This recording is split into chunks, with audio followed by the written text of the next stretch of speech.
আমার এক জায়গায় এক থানা একবার ধরে নিছিল।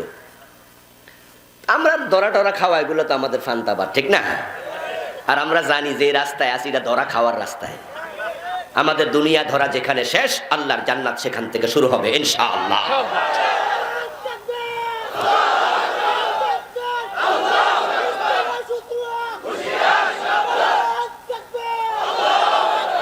আমারে ধরে নিয়ে থানায় ওসি সাহেব সামনাসামনি বসলাম। তা আমি জিজ্ঞেস করলাম, ওসি সাহেব আমার দোষটা কি? এখন কাফের, হিন্দু, বৌদ্ধ, খ্রিস্টান শুধু নয়, মুসলমানের নামদারিদের ভিতরেও কাফের আছে না নাই? আজকের মাঠেও থাকতে পারে। যদি আলোচনার পরে আপনার মনে হয় খাইছে রে ধরা, তো আমিও খাইয়া গেছি, এই বদগুণ তো আমার ভিতরেও আছে, ঠিক এখনই তাওবার সিদ্ধান্ত নিতে হবে। তাহলে মাহফিল কামে লাগলো। আর যদি আপনি মনে করেন হুজুর আপনারে ঢাকা থেকে আনছি, আপনি তো কইবেন কইয়া কইয়া জানগা, আমরা আগের মতোই আছি, যেই সেই, তাহলে তুমি মাহফিল শুনে কোনো লাভ নাই। হিদায়াতের জন্য মন খুলে দাও, তাহলে হেদায়াতের আলো মনে পৌঁছবে। যদি মনটাকে ঢেকে দাও তাহলে লাভ হবে না। কবি নজরুল আফসোস করে বলেছেন, এই জন্য ফল বহিয়াছো পাউনি করস, হাইরে ফলের ঝুড়ি, লক্ষ বছর ঝরনায় ডুবে রস পায় না কোনুড়ি। ওয়াজ শুনতে শুনতে কান দেন্দা হয়ে যায়, আমলের মানসিকতা নাই, এ ওয়াজ শুনে কোনো লাভই নাই। হিন্দু, বৌদ্ধ, খ্রিস্টান তারাই শুধু কাফের নয়। কাফের তো সেই ব্যক্তি যে আল্লাহর একটা আইন অমান্য করবে, হাজার আইনের মাঝে 999টা মানে, শুধু একটা যদি না মানে সেও কাফের হয়ে যাবে।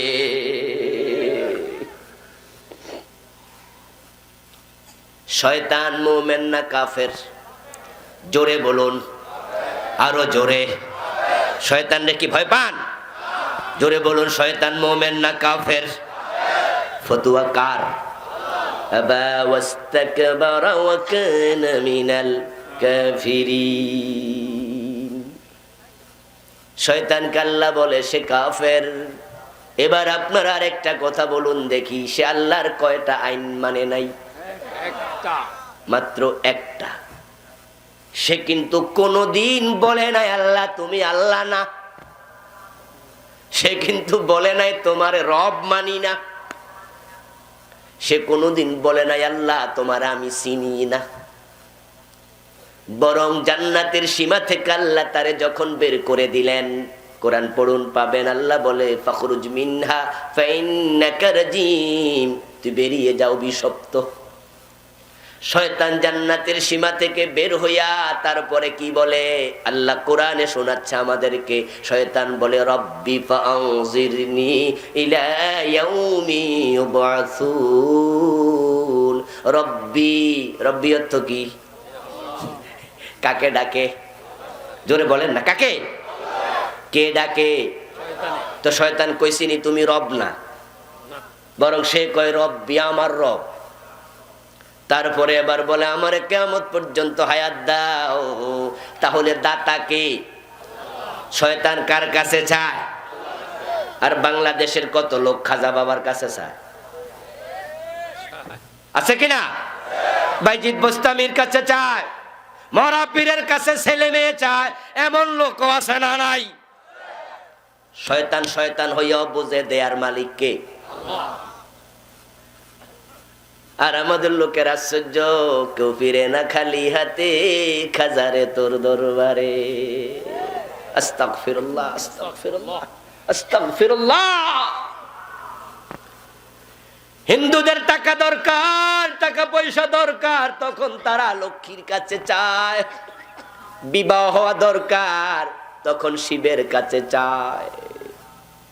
দান জমি দরকার, দুর্গার কাছে চায়। বিদ্যা বুদ্ধি দরকার, সরস্বতীর কাছে চায়। তোমারও টাকা পয়সা ছেলে মেয়ে দরকার, খাজা বাবার কাছে চাও। তাদের মাঝে তোমার মাঝে আল্লাহর কসম কোনো ব্যবধান নাই। সেই তুমি কিনা আবার মসজিদে দাঁড়ায় কই ইয়াকা নাবুদু ওয়া ইয়াকা নাস্তাইন। খাজা বাবা আমার ছেলে দাও মেয়ে দাও আশ্চর্য। তারপরে তুমি নামাজে খাড়াইয়া কও আল্লাহ তোমার কাছে শুধু চাই। আল্লাহ কয় মিথ্যা কথার জায়গা আর বুঝি পাইলি না, এই মাত্র খাজার কাছে চাইছস। শয়তান শয়তান হইয়া বুঝে দেয়ার মালিক কে? আওয়াজ করে বলুন, চাইতে হবে কার কাছে? ইব্রাহিম আলাইহিস সালামের বয়স ৮৬, ওই বুড়া বয়সে সন্তান হয় নাই, চাইছেন কার কাছে? কোরআন নাজিলের ২৫০০ বছর আগে ইব্রাহিম নবী আল্লাহর কাছে চাইছে। আল্লাহ সেই কথা কোরআনের আয়াত বানায়া নাজিল করছে। কোরআন তো ইতিহাসের বই নয়, এত ইতিহাস আল্লাহ কেন কয়? ইব্রাহিম আলাইহিস সালাম বলে রব্বি হাবলি মিনাস সালিহিন, আল্লাহ আমারে নেক সন্তান দাও। আল্লাহ কোরআন নাজিলের ২৫০০ বছর আগের দোয়া কোরআনে নাজিল করে আমাদের শোনাচ্ছে, ইতিহাস নয়। তিনি বুঝাতে চান তোমাদের বাবার মতো হও।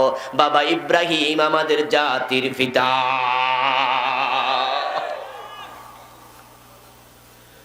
উনি কোন খাজা বাবার কাছে চায় নাই, অমুক তমুকের কাছে যায় নাই, তিনি চাইছে কার কাছে? তা তোমরা তার সন্তান হলে, ছেলে মেয়ে যদি না হয়, চাকরি বাকরি না থাকে, বিপদ আপদে পড়ে যাও, চাইতে হবে কার কাছে? দেয়ার মালিক একমাত্র আল্লাহ। শয়তান কয় আল্লাহ আমার রব আমার কিয়ামত পর্যন্ত হায়াত দাও। আল্লাহ কয় তুই কাফের। শয়তান কয় রব, আল্লাহ কয় তুই কাফের। কি আশ্চর্য কথাবার্তা! আল্লাহরে রব ডাকলে কাফেরটা হয় কেমনে? আপনারা তো মনে করেন আমরা তো আল্লাহরে আল্লাহ কই, ঠিক না? ও আমাদের আল্লাহ রব্বির হামহুমা কামা রব্বায়ানি সগীরা রব্বি জিদনি ইলমা। আপনি ভাবছেন কাফের হওয়ার জন্য আল্লাহরে রব না এটা কোয়া লাগবে বুঝি না রে দোস্ত। কিছুক্ষণ আগে কাবার মুতাওয়াল্লির ব্যাপারে কথা চলছিল। আমার আগের বক্তা আব্দুল কাইয়ুম ভাই অনেক কথা বলেছে, আমি আস্তে আস্তে কিছু ওয়াজ শুনছি। খুব চমৎকার কথা বলতেছিল। ওনাকে আরো সময় দিলে ভালো লাগতো, সময় দেয়া দরকারও ছিল, কিন্তু আজকে বক্তা বেশি হয়ে গেছে। আবার আমি যাব ঢাকাতে, বাসা থেকে বের হয়েছি, ফোলা মাইয়া বাপ ডাকাও ভুলে গেছে। যখন যাই তখন যে ঘুমায়, আবার যখন বাইরে তখনও ঘুমায়। কঠিন অবস্থার মাঝে আছি, তাই বাইরের উপর দিছি প্রেসার যে আমার ৯টায় দিতে হবে। উনি ধাক্কাইতে ধাক্কাইতে ১৫-১০টায় আনছে। আমার বন্ধু কি জানি বলতেছিলাম, বলছিলাম বন্ধু কাবা ঘরের মুতাওয়াল্লি প্রসঙ্গে কথা বলেছেন আমার আগের বক্তা আব্দুল মুত্তালিব। যখন শুনলেন আব্রাহা কাবা ভাঙতে আসছে, তখন তিনি কিন্তু আব্রাহার সাথে দেখা করছিলেন। খবর শুনলেন, তিনি তার চাকরের মাধ্যমে, তার চাকর ছাগল চড়াচ্ছিল মরুভূমিতে। আব্রাহা হাতি বাহিনী নিয়ে আইসা ওয়াদিয়াল মুহাসসারে ধরা খাইয়া গেছে। ওই আরাফা এবং মুজদালিফার কোনায় আইসা হাতিগুলো মাটিতে বসে গেছে। এগুলো আর সামনে এক কদমও যায় না। হাতি এত বড় প্রাণী, কোলে কইরা খাড়া করানো যাবে না। এখন আব্রাহা ২ দিন ৩ দিন ৫ দিন অপেক্ষা করছে। লোকজন আইসা দেয় রিপোর্ট, স্যার খেজুর কিন্তু শেষ, রুটিও কিন্তু, পানিও কিন্তু। এখন এখানে যদি বইয়া থাকেন না খাইয়া মরবেন। আব্রাহা কয় বেটা হাতি উড়ে না, আমি কিত্তা। ওকে ওকে ঠিক আছে, মরুভূমিতে ছড়াইয়া পর, ছাগল গরু মহিষ ঘোড়া ওট দুম্বা যা পাস ধইরা নিয়া জবাই কইরা কইরা আগুন লাগাইয়া খাইতে থাক। যদি কেউ দিতে না চায় তারে সদইরা আনবি, বলবি আব্রাহার অর্ডার। সৈন্যরা অর্ডার পায় মরুভূমিতে ছড়াইয়া পড়ছে। দেখে এক রাখাল দুম্বা ছড়াচ্ছে, কয়েকটা দুম্বা দইরা লইয়া রওনা দিছে। রাখাল তো সাহসী, কারণ সে মক্কার নেতা আব্দুল মুত্তালিবের রাখাল। এই কারা তোমরা? কয় চিনো না আমরা কারা? আমরা আব্রাহার লোক। ও বেটা কয় কয় কিরে কোন আব্রাহা? ইয়ামানের নাকি? কয় জি। নাম বুঝি শুনছ? কয় এর নাম শোনে নাই কেডা? ও আবার এখানে আসবে কেন? ও মিয়া হাতি নিয়ে আইছে, তোমাদের কাবা ভেঙ্গে মাটির সাথে মিশাবে। অর্ডার দিছে সামনে ছাগল গরু যা পাই সব নিমু, দিতে না চাইলে তোরে সুদ্ধা নিমু। রাখাল খবর শুনে মক্কার দিকে মারছে দৌড়। সে যাইয়া বলে কাবার মুতাওয়াল্লি আব্দুল মুত্তালিব, তোমার কাবা তো ভেঙে ফেলবে। ও রাখাল, বলিস কি রে, কে কাবা ভাঙবে? আব্রাহা আইছে হাতি নিয়া, কয়েকটা ছাগল দুম্বা গেছে নিয়া, কথা কইছে না দিলে আমারও নিব, আমি ডরে চলে আইছি। আব্দুল মুত্তালিব সন্তানদেরকে ডাকলেন, রাখালের খবর যদি সত্য হয় তাহলে পরামর্শ দাও কি করতে পারি। সন্তানরা পরামর্শ দেয়, 10 জন ছেলে এক একটা বড় গাবুর সুটাম দেহের মালিক, আব্বা আমরা আছি, তবে আগে একটু খবর সত্য কিনা দেখে আসেন। আব্দুল মুত্তালিব ঘোড়ায় নিয়ে টকবক করে করে দৌড় মারছে। কাবা থেকে মাত্র 8-9 মাইল দূরে সেখানে হাজির হলো, দেখে অনেক মানুষ, সাথে অনেকগুলো হাতি। আব্রাহার আগমনের খবরের সত্যতা আব্দুল মুত্তালিব পেয়েছে। বীর ঠেলে ঘোড়া থেকে নেমে আব্রাহার সামনে হাজির। আপনি আব্রাহা? কয় জি, আমি আব্দুল মুত্তালিব, কাবার মুতাওয়াল্লি। আপনার লোকজন আমার ছাগল নিয়ে আসছে, ছাগলগুলো ফিরাইয়া দেন। আব্রাহা কয়, তুমি আশ্চর্য মানুষ দেখি, পরিচয় দিলা কাবার মুতাওয়াল্লি, ছাগল ছাগল করো কেন? শোনো নাই কাবা ভাঙতে আসছি? আব্দুল মুত্তালিব বলে, তাও শুনেছি। তাহলে ছাগলের কথা বললা, কাবার ব্যাপারে কিছু বলবা না? আব্দুল মুত্তালিব বলে, ছাগলের মালিক আমি, কাবার মালিক আল্লাহ। আমারটা হেফাজতের দায়িত্ব আমার, তারটা হেফাজত সে করবে। আব্দুল মুত্তালিব ফিরে গেলেন, সন্তানদেরকে ডেকে বললেন, লক্ষণ ভালো না, আব্রাহার সাথে যুদ্ধ করে কুলানো যাবে না। যদি আমরা তাকে বাধা দেই, আমাদের হত্যা করে কাবা ভেঙে ফেলবে। এখন আমরাও গেলাম, কাবা বানানোর লোকও নাই, হলোটা কি? সন্তানগণ বলে, বাবা তাহলে একটা কাম করেন, যখন সে কাবা ভাঙবে আমরা সাফা পাহাড়ের চূড়ায় উঠে যাব, সেখানে দাঁড়ায়া দাঁড়ায়া দেখবো সে কেমনে ভাঙে, কাবার মালিক কেমনে তার ঘর বাছায়। যদি ভেঙে ফেলে চলে যায় তাহলে আমরা আবার বানাবো। আব্দুল মুত্তালিব কয়, কথাটা মন্দ নয়, ঠিক আছে, তবে যদি আজকে রাতে আক্রমণ করে আমরা ঘুমাইয়া থাকবো, কাবা তো ভেঙে ফেলবে, বরং চলো কাবার মালিকের কাছে আগে কাবাটা শপথ করে দেই। সন্তানদেরকে সাথে নিয়ে কাবার গিলাফ জড়াইয়া ধরলো। কাবার গিলাফ তার অনেক আগ থেকে ঝুলানোর রীতি ছিল। তাফসীর কাশফ পড়ে তা সূরা ফিলের ব্যাখ্যায় আব্দুল মুত্তালিবের কথাগুলো এনেছে। আব্দুল মুত্তালিব কাবার গিলাফ জড়াইয়া ধরে দোয়া শুরু করছে, লাহুম্মা ইন্নাল আবদা ইয়ামনাউ রিহলাহু ফামনা রিহালাক, ইয়া রাব্বি লা আরজু লাহুম সিওয়াকা, ইয়া রাব্বি ফামনা মিনহুম হিমাকা। আওয়াজ দিয়ে বলেন সুবহানাল্লাহ। আব্দুল মুত্তালিব ছেলেদেরকে নিয়ে আল্লাহর ডাক, আল্লাহুম্মা, অর্থ কি? হে আল্লাহ, ইন্নাল আবদা ইয়ামনাউ রিহলাহু ফামনা রিহালাক। যদি কারো ঘর, কারো বাড়ি, কারো আপনজন ডাকাতের কবলে পড়ে, যিনি প্রধান ঘরের মালিক তিনি কিন্তু সর্বশক্তি নিয়োগ করে, ও আল্লাহ তোমার ঘর বিপদে পড়ছে, তুমি বাঁচাও। ইয়া রাব্বি, অর্থ কি? এ দোয়া করতেছে আব্দুল মুত্তালিব। তাফসীরে বাইজাবিতে, তাফসীরে কাশফে, ইবনে কাসির 3 তাফসীরে কবিতাটা আসছে, কবিতা আকারে দোয়া। ইয়া রাব্বি লা আরজু লাহুম সিওয়াকা, ইয়া রাব্বি ফামনা মিনহুম হিমাকা। ও আল্লাহ তোমার ঘর রেখে পালাতাম না, যদি বল থাকতো, শক্তি থাকতো প্রতিরোধ করতাম, কিন্তু শক্তি তো নাই, কিন্তু তোমার শক্তির অভাব নাই। আল্লাহু আকবার। এবার আপনাদের কাছে জানতে চাই, এ দোয়া শুনে ওরা কাফের মনে হইতেছে?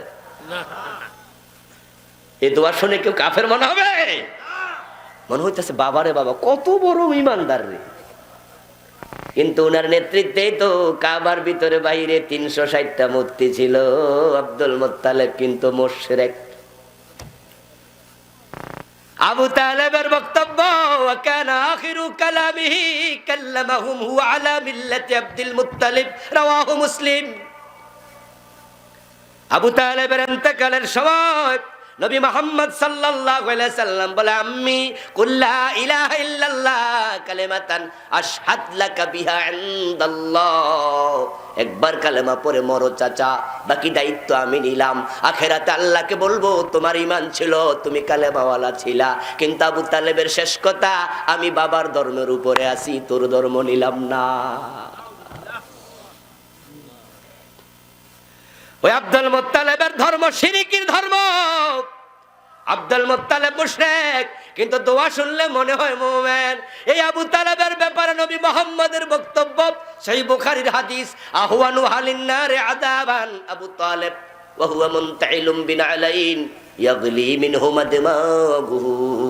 আবু তালেবের পায়ের তলায় জাহান্নামের আগুন দিয়ে বানানো দুটা চটি জুতা দেয়া হবে, যে দুটা চটি জুতার উত্তাপে আবু তালেবের মাথার মগজ টকবক করতে থাকবে।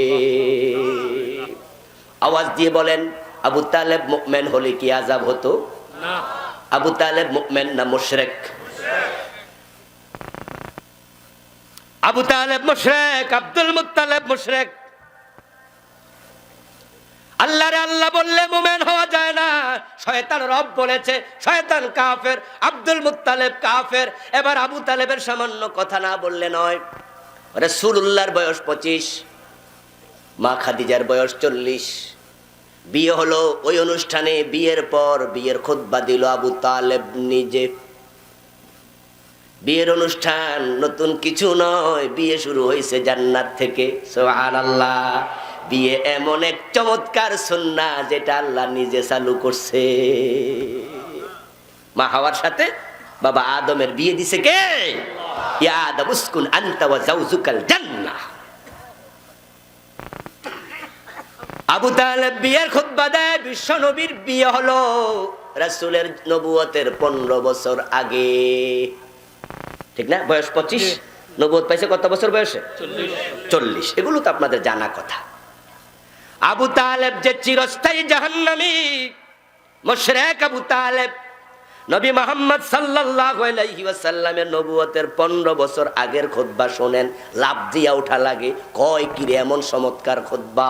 বিয়ে শেষ হলো, খুতবা শুরু হলো। আবু তালেব খুতবা দিচ্ছে, আলহামদুলিল্লাহিল্লাযী জাআলানা মিন যুররিয়্যাতি ইব্রাহিম ওয়া যারঈ ইসমাঈল ওয়া জাআলা লানা বালাদান হারামা ওয়া বাইতান মাহজুজা ওয়া আন্না মুহাম্মাদ ইবনে আবদুল্লাহ লা ইউযানু বিহি ফাতাম মিন কুরাইশিন ইল্লা রুজ্জিহা বিহি বারাকাতাও ওয়া ফাদলাও ওয়া আদলা। আবু তালেব খুতবা শুরু করে আলহামদুলিল্লাহ দিয়া। কোরআন শরীফ শুরু হয়েছে কি দিয়া?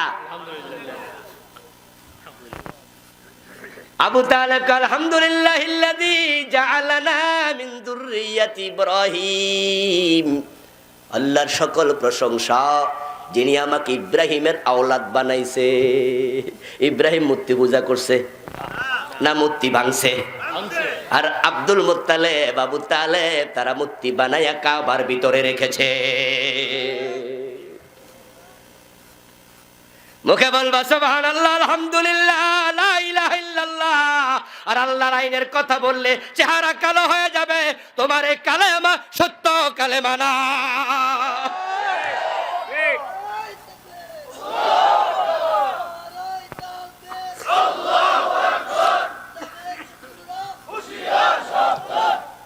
আমার বন্ধু আবু তালেব বলে, ওয়াজারঈ ইসমাঈল, শুধু ইব্রাহিমের বংশ নয়, নবী ইসমাইলের বংশে। ইসাক নবী ছিল সিরিয়ায়, ইসমাইল ছিল মক্কায়, ঠিক না? কামরা মক্কার লোক, ইসমাইলের ছেলে। বাবারে বাবা, ঠেলা কারে কয়? হ্যাঁ, আমার এক জায়গায় এক থানায় একবার ধরে নিছিল। আমরা ধরা টরা খাওয়া, এগুলো তো আমাদের ফান্তাবার, ঠিক না? আর আমরা জানি যে রাস্তায় আছি এটা ধরা খাওয়ার রাস্তায়। আমাদের দুনিয়া ধরা যেখানে শেষ, আল্লাহর জান্নাত সেখান থেকে শুরু হবে ইনশাআল্লাহ।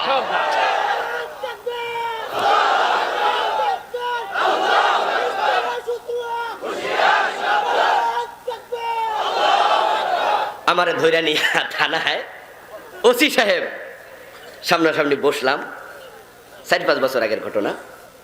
তা আমি জিজ্ঞেস করলাম, ওসি সাহেব আমার দোষটা কি? এই যে আমার থানার থেকে ধরে নিয়ে এলেন গাড়ি দিয়া, ঘটনা কি? হুজুর আমরা চাকরি করি, ধরতে কইছে তাই ধরছি, তবে টেনশন করেন না, আবার সাইডতে কইছে কিছুক্ষণ পরে ছাইরা দেব। এবার আমার উনি বলতেছে যে আমার বাবা আলেম ছিল, দাদা আলেম ছিল, এই ছিল ওই ছিল, এমন ভাবে কথা বলতেছে মানে সাক্ষাৎ আল্লাহর ওলির ছেলে মনে হয়। তোমার মুখের কথা শুনে মনে হয় আল্লাহর ওলির ছেলে, কাজ দেখে আবু জাহেলের কাজ, ঠিক কি না?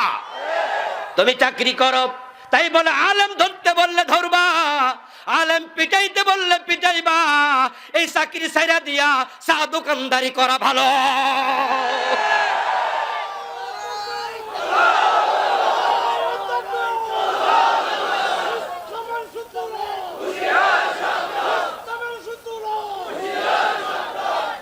আমার বন্ধু আবু তালেব বলে আমি ইসমাইলের সন্তান।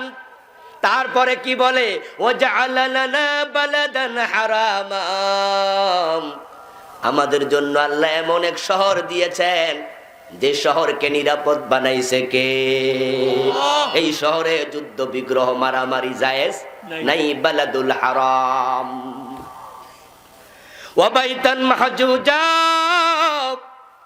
এবং আমরা এমন এক ঘর পাইছি ওই ঘরে মানুষ হজ করতে আসে, আমরা পানি খাওয়াই, আমরা কাবার রক্ষণাবেক্ষণ করি। মসজিদের সভাপতি আমার বাবা আব্দুল মুত্তালেব, আমি হইলাম মসজিদ কমিটির সদস্য আবু তালেব। আল্লাহর ঘরে সভাপতি হইয়া মূর্তি ঢুকাইতে কইছে কে? ইব্রাহিম মূর্তি বানাইছে না মূর্তি ভাঙছে? এখন মুসলমানের ছেলেরাও ভাস্কর্যের নামে মূর্তি বানানো শুরু করেছে। সাবধান সাবধান, ভাস্কর্য মূর্তির মাঝে কোনো পার্থক্য নেই। থেমে যাও, থেমে যাও। ইব্রাহিম আলাইহিস সালাম ওনার সন্তান ইসমাইলের সন্তান খুশি, আল্লাহ আমাদের ঘর দিছে কাবা, এটার আমরা মোতাওয়াল্লি। কাবার মোতাওয়াল্লি আব্দুল মুত্তালিব জান্নাতি না জাহান্নামী? কথা বলেন। কাবার সদস্য আবু তালেব জান্নাতি না জাহান্নামী? তাহলে তুমি অমুক মসজিদের সভাপতি হইয়া হুজুরের চোখ গরম কইরা দমক দে, এই হুজুর আমার মসজিদে রাজনীতির ওয়াজ করবেন না। মসজিদের সভাপতি হইয়া মসজিদে কোরআনের কথা বলতে বন্ধ করো, বাধা দিয়া দাও। তোমার মতো সভাপতিও আব্দুল মুত্তালিবের সঙ্গী হওয়া লাগতে পারে।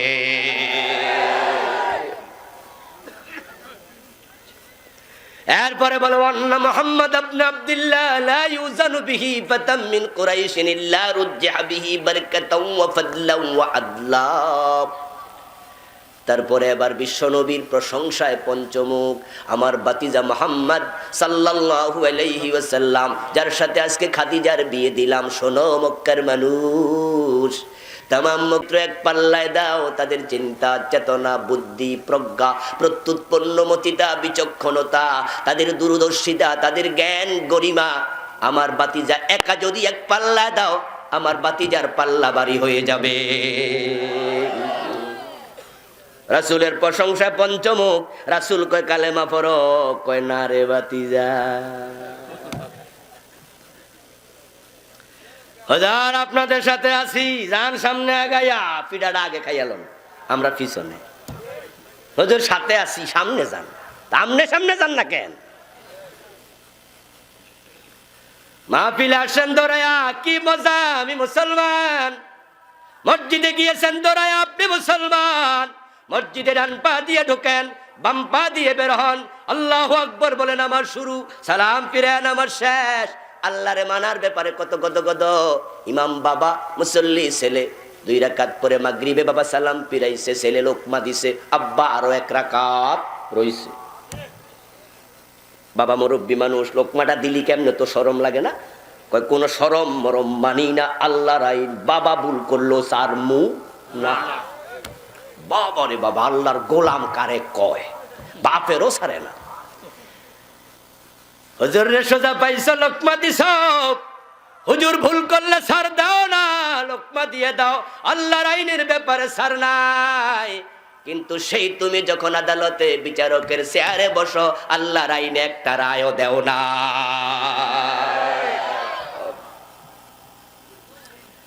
মসজিদে আল্লাহর আইনের কথা বললে তুমি খুশি, সাপোর্ট করো, হুজুর ঠিক আছে আমরা আছি। হুজুর যদি বলে যে আল্লাহর আইনে মসজিদ চলবে, ওই আল্লাহর আইনে সংসদ চলা লাগবে, তখন হুজুরের চাকরি নট হয়ে যায়। আমি আল্লাহরে মানি, আল্লাহরে ডাকি। আব্দুল মুতালিব আল্লাহরে ডাকছে আল্লাহুম্মা বলে, আবু তালেব আলহামদুলিল্লাহ বলে খুতবা শুরু করছে। তারপরও কাফের, কারণ তার আল্লাহর সাথে শিরিক করছে। শয়তান কাফের হয়ে গেছে, আল্লাহর আইন মানতে নারাজ হয়েছে। কাদিয়ানি কাফের হয়ে গেছে, আল্লাহর 4টা অক্ষর কোরআনের অস্বীকার করছে। এখন যদি আপনার চরিত্র এমন হয়, ঈমান আছে না গেছে?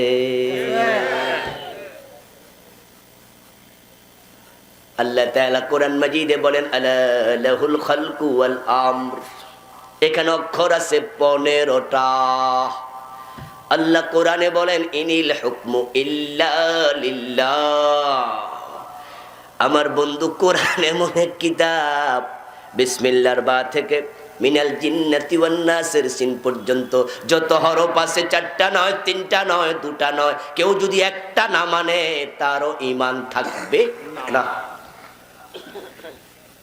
এখন আলাহুল খালকু ওয়াল আমরু, এখানে অক্ষর আছে 15টা। বাংলাদেশের লাখ লাখ নামাজি এই আয়াতটাই মানে না। বাংলা অর্থ বললে বুঝবেন। বাংলা অর্থ হলো, সাবধান সৃষ্টি যার, আইন চলবে শুধুই তার। এবার আপনারা বলুন আওয়াজ দিয়ে, সৃষ্টি কার? আরো জোরে বলেন, কার? আইন চলবে কার? চলছে তো ব্রিটিশের। আল্লাহ কয় চোর ধরে হাত কাটো, ব্রিটিশরা কয় না, জেলে দাও। এখন আপনারা কাটটা নিছেন, আল্লাহরটা না ব্রিটিশেরটা? আল্লাহ কয় জেনা করলে পাথর মারো, বিবাহিত হলে 100 বেদ দাও। আর আপনার আইন বানাইছেন, পোলা মায়া রাজি থাকলে কোনো অসুবিধাই নেই। এই যে আনুষ্কা দিহান যে আকামটা করছে, যদি আনুষ্কা অধিক রক্তক্ষরণের কারণে মারা না যাইতো, তারা যে জেনাকারী জাতি জানতো না।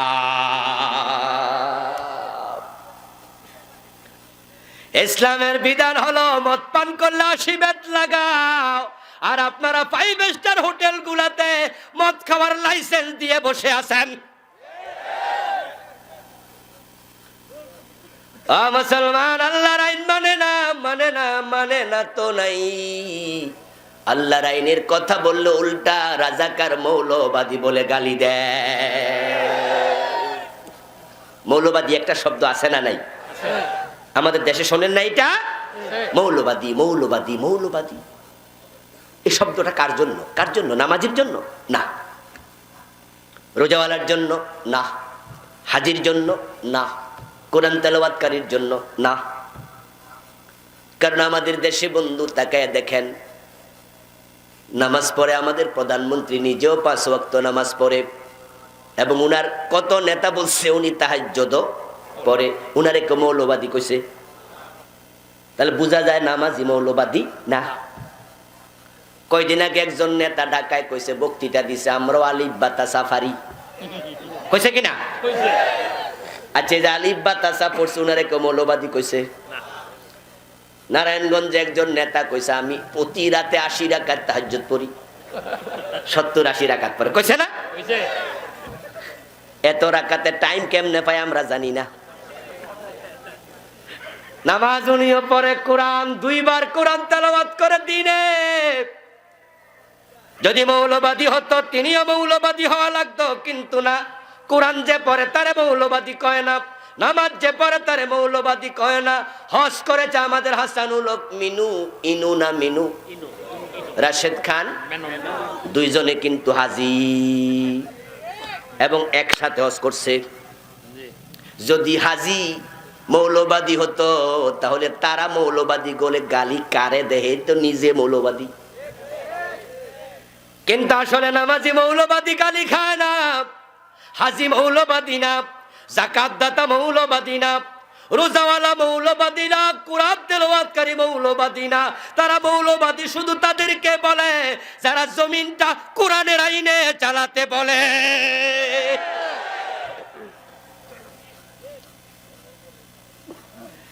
অথচ আল্লাহর বক্তব্য ইনিল হুকমু ইল্লা লিল্লাহ, আল্লাহ ছাড়া কারো হুকুম চলবে না। রাসূলুল্লাহ সাল্লাল্লাহু আলাইহি ওয়াসাল্লাম বলেন, আমার মেয়ে ফাতেমা যদি চুরি করে ফাতেমার হাতটাও কেটে দেব, কোনো হেরফের নাই। কারণ চোর ধরে হাত কাটার আইন নবী মুহাম্মাদের না, আল্লাহর। তা আল্লাহর আইনে হেরফের করার অধিকার বিশ্ব নবীরও নেই। কফর কফর সাবধান বুঝতে হবে। তারপরে হলো শিরিক, যেটা নিয়ে কিছু কথা বলে ফেলেছি। আমাদের দেশে কত রকম শিরিক যে চলে, বন্ধু অবাক হয়ে যাবেন। পাবলিক তো না বুঝে শিরিক করে, একদল আলেম পর্যন্ত আবেগে শিরিক শুরু করে দিছে। আলেমরা শিরিক করে, কি আশ্চর্য! কিছু কিছু এলাকায় গেলে দেখা যায় তারা বিশ্ব নবীকে ভালোবাসতে বাসতে আল্লাহ বানায় ছেড়ে দেয়, পীর সাহেবরে ভালোবাসতে বাসতে আল্লাহ বানায় ছেড়ে দেয়। কয়দিন আগে একজন পীর সাহেব ঢাকায় মারা গেছে। রহমতের দরজা খুলে উনি বসেছিল। রহমতের দরজা আপাতত এখন ওইখানে বন্ধ, এখন গজবের দরজা খুলবো। ওই পীর সাহেব হুজুর উনি তার এক আলোচনার মাঝে বললেন, তোমরা এখানে চেয়ারের মাঝে যাকে বসা দেখছো আর সেও তিনি বসে আছে। হযরত ফাতেমাতুজ জাহরা রাদিয়াল্লাহু তাআলা আনহা রাসূলের মেয়েরে নাকি হে বিয়া করছে। আমার বন্ধু ফিরকে আল্লাহ বানাচ্ছে, নবীকে আল্লাহর কাছে নিয়ে যায়। রাসূল মানুষ নয়, রাসূলকে মানুষ বলা যাবে না, মাটির তৈরি বলা যাবে না, আরো কত কথা রাসূল গায়েব জানে। বলতে বলতে সীমা লঙ্ঘন এমন ভাবে করে, রাসূলকে মানুষ বলছে না। কি কি প্রশ্ন করো, রাসূল মানুষ কয় না, জিন না, ফেরেশতা না, কি কই কিও না। একটা তো কওয়া লাগবো নাকি, কয় না না কিও না, এটাও কনসেপ্ট। অথচ আল্লাহর কোরআনের বক্তব্য, কুল ইন্নামা আনা বাশারুম মিসলুকুম ইউহা ইলাইয়া। সুবহানাল্লাহ পড়েন। কুল হে নবী আপনি বলুন, ইন্নামা আনা বাশার, আমি মানুষ, আমি মানুষ, আমি মানুষ। আর তারা বলে মানুষ না কি, তখন তারা আবার গান বানাইছে। কি গান শুনেন, কেউ গাইবেন না আমার সাথে? গানটা হলো, মানুষেরই রূপ ধরিয়ে নবী এলেন ভবেতে, কুল্লু আলম লুটে পড়ে তাহার চরণ তলেতে। গানের মাঝে শিরিক আছে না নাই? আমরা কি রাসূলের চরণে রূপ লুটে পড়ি? আমরা কার চরণে সেজদা দেই? রাসূল নিজে কাকে সেজদা দিতেন? ওরা কয় কুল্লু আলম নাকি রাসূলের পায়ে লুটে পড়ে। আস্তাগফিরুল্লাহ। উনি মানুষের রূপ ধরে আইছে, এর মানে উনি মানুষ না। মানুষ হইলে তো আর রূপ ধরা লাগতো না। এখন তাহলে উনি কি? এবার আরেকজন বলতেছে, কি শুনতে চাও? তাহলে শোনো, আহমদের মিমের পর্দা তুলে দে রে মন, দেখবি সে তাই বসত করে আহাদ নিরঞ্জন। আহমদ রাসূলের একটা নাম, হামজা হামিম দাল, কই মিমটা মুছে দাও, আহমদ আহাদ হয়ে যাবে। আরেকজন উর্দু কবি লেখে, শরীয়ত কা ডর সে अगर ना मैं हो कहता मोहम्मद नबी खुद खुदा बनकर आया। রাসূল গায়েব জানে, রাসূল নূর, রাসূল মাটি বলা যাবে না। আশ্চর্য কথা, অথচ রাসূল আদম সন্তান, ঠিক না? সব মানুষ আদম সন্তান, কোরআনে আছে আদম থেকে সব মানুষ, ঠিক না? অস্বীকার করলে ঈমান থাকবে? আদম মাটির তৈরি, তোমরা রাসূলকে নূর বানাতে চাও। হে বন্ধু, কিছুক্ষণের জন্য আমি তোমার সাথে যদি একমত হই একটা চিন্তায়, সেটা হলো যারা রাসূলকে নূর বলে তারা কিন্তু রাসূলের দাম বাড়াতে চায়। তারা ভাবে মাটি বললে দাম কমে যেতে পারে। আমরা রাসূলকে মাটি বলে দাম কমাতে চাই না, আমরা বলবো নূর। এবার আমি তোমারে বলি দোস্ত, নূর বললে তো দাম বাড়বে না, কারণ নূরের ফেরেশতা মাটির আদমরে আল্লাহ সেজদা করায়া বুঝাইছে আল্লাহর কাছে নূরের চেয়ে মাটির দাম বেশি। ফেরেশতা কিসের তৈরি? কথা বলুন, কিসের তৈরি? আর আদম ডাইরেক্ট মাটি। মিন তিনিন নাজিব মিন সালসালিন কাল ফাখার মিন হামাইম মাসনুন, ডাইরেক্ট মাটি। এখন আদম মাটি, ফেরেশতা নূর। এখন দাম বেশি কি আদমের না নূরের ফেরেশতার? আমাদের পায়ের নিচে ফেরেশতা পাখা বিছায় এমন হাদিস আছে না নাই? তো দাম তো আপনার না বেশি, তো নূর বানাইয়া দাম কি বাড়াইলা না কমাইলা? দোস্ত অতি আবেগ ভালো নয়। তাই তো রাসূল সাল্লাল্লাহু আলাইহি ওয়াসাল্লাম বলেছেন, সহিহ বুখারীর riwayat, লা তুতরুনি কামা তুরাতিন নাসার ইবনে মারইয়াম। মারইয়ামের ছেলে হযরত ঈসাকে সম্মান বাড়াইতে যাইয়া খ্রিস্টানরা আল্লাহর ছেলে বইলা ঈমান হারা হইয়া গেছে। তার সম্মান বাড়াইতে যাইয়া খ্রিস্টানরা সীমা লঙ্ঘন করে ঈমান হারা হইছে। আমি নবীর সম্মান নিয়ে বাড়াবাড়ি করিও না।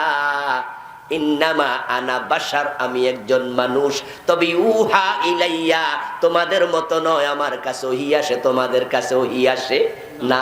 এক্ষেত্রে আমি ভিন্ন।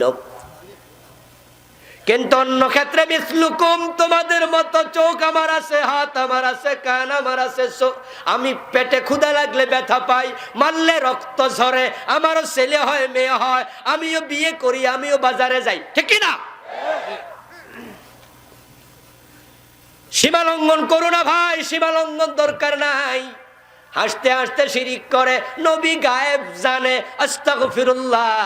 মেরাজ থেকে ফেরার পথে, ফেরার পরে মুতঈম ইবনে আদি বিশ্ব নবীকে প্রশ্ন করে, যদি তুমি গতকালকে মসজিদে আকসায় গিয়ে থাকো, বলো দেখি দরজা জানালা কয়টা? মুতঈম ইবনে আদি ভাবলো এমন প্রশ্ন করমু জবাব দিতে পারবে না। যেমন আজকের মাহফিলের সভাপতি হুজুর কালকে মাদ্রাসায় যায় যদি গল্প করে কলিগদের সাথে, আমি গতকালকে মাহফিলের সভাপতি ছিলাম, ওনার সমবয়সী একজন বন্ধু দুষ্টামি কইরা কয়, কালকে সভাপতি থাকলে বলো তো লাইট আসিল কয়টা? হুজুর কইতে পারবো? হুজুর কি লাইট গুনতে আইছে? এই প্রশ্নটা হবে একটা বাতলামি, বাতুলতা, ঠিক না?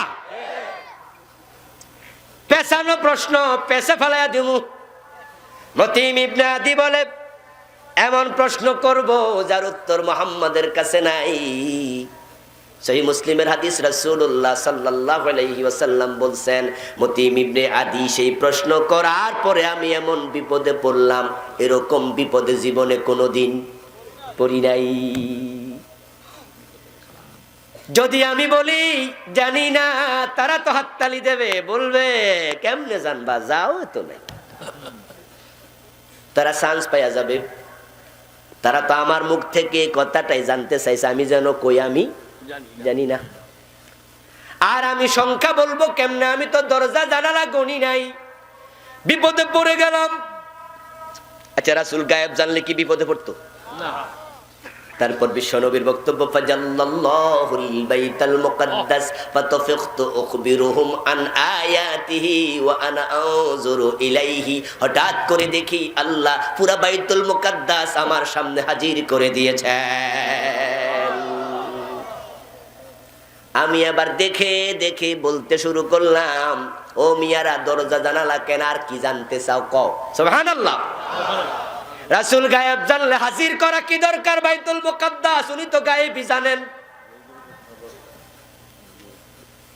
বিশ্বনবীকে যখন কাফেররা বিভিন্ন পেশে পালাইতে চাইতো, প্রশ্ন প্রশ্ন অবান্তর প্রশ্ন করে রাসূল উত্তর যেগুলা জানতেন বলে দিতেন, সাথে সাথে যেগুলো জানতেন না বানায়া বলতেন না, ওহির জন্য অপেক্ষা করতেন।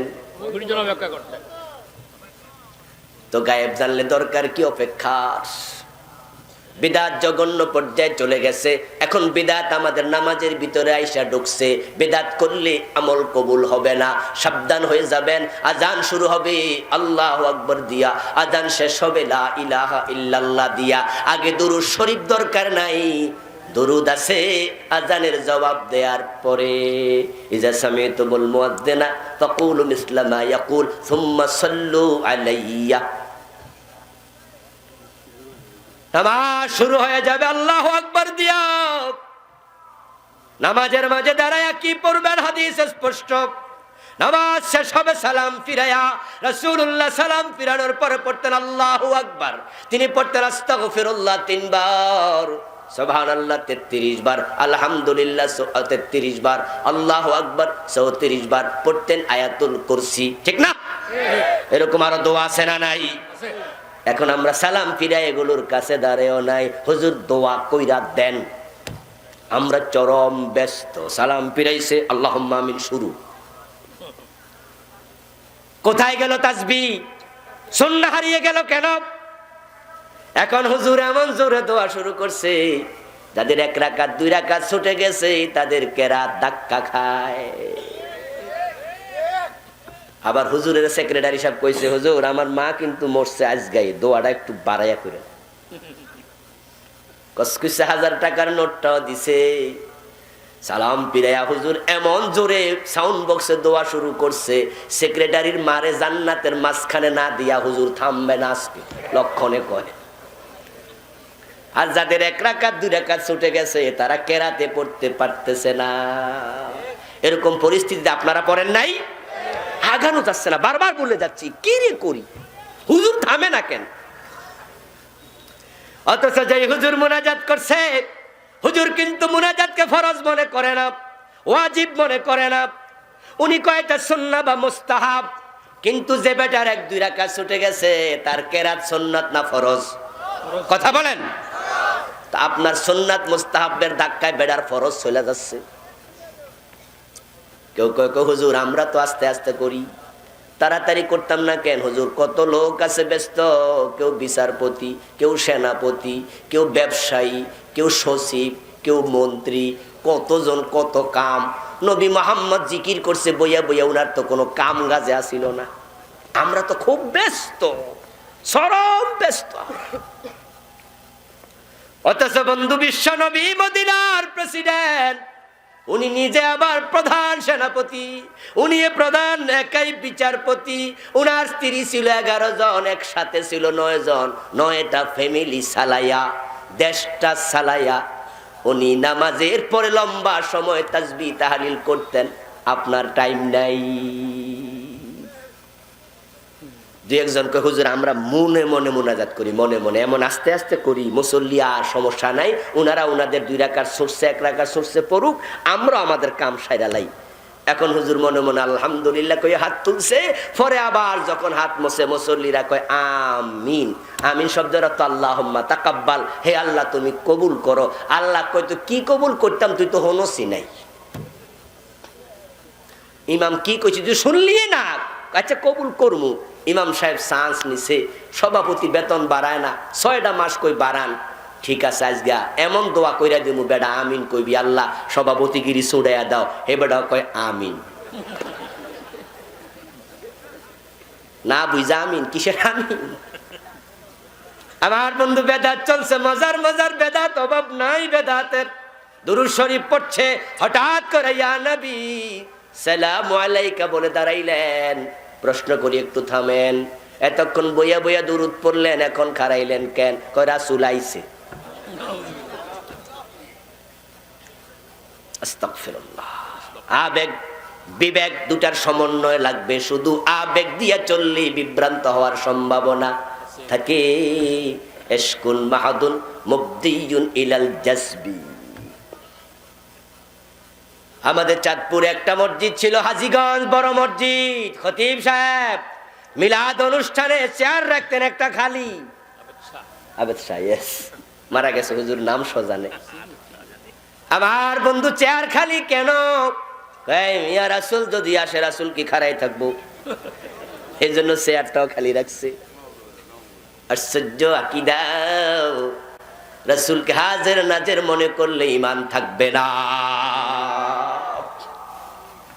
আর তুমি কত বড় বেয়াদব! রাসূল যে চেয়ারে বসে তুমি পাশে বসে থাকো কেমনে? তুমি তো মাটিত নামার কথা, ঠিক কি না? আর রাসূল আইছে তুমি দেখলা কেমনে? যদি দেখো তাহলে তো সাহাবী হইয়া যাওয়ার কথা, ঠিক না? রাসূলকে জীবিত অবস্থায় ঈমানের সাথে দেখলে কি সাহাবী? তুমি তো সাহাবী হওয়ার কথা ছিল। রাসূল সাল্লাল্লাহু আলাইহি সাল্লামকে দুরূদ পড়েছো তুমি, উনি আইসা গেছে তোমার বাড়িতে সালাম নিত, উনি সালামের কাঙ্গাল হইছে। অথচ হাদিস কি? ইন্না লিল্লাহি মালাইকাতান সাইয়াহিনা ফিল আরদ ইউবাল্লিগুনি মিন উম্মতিস সালামা।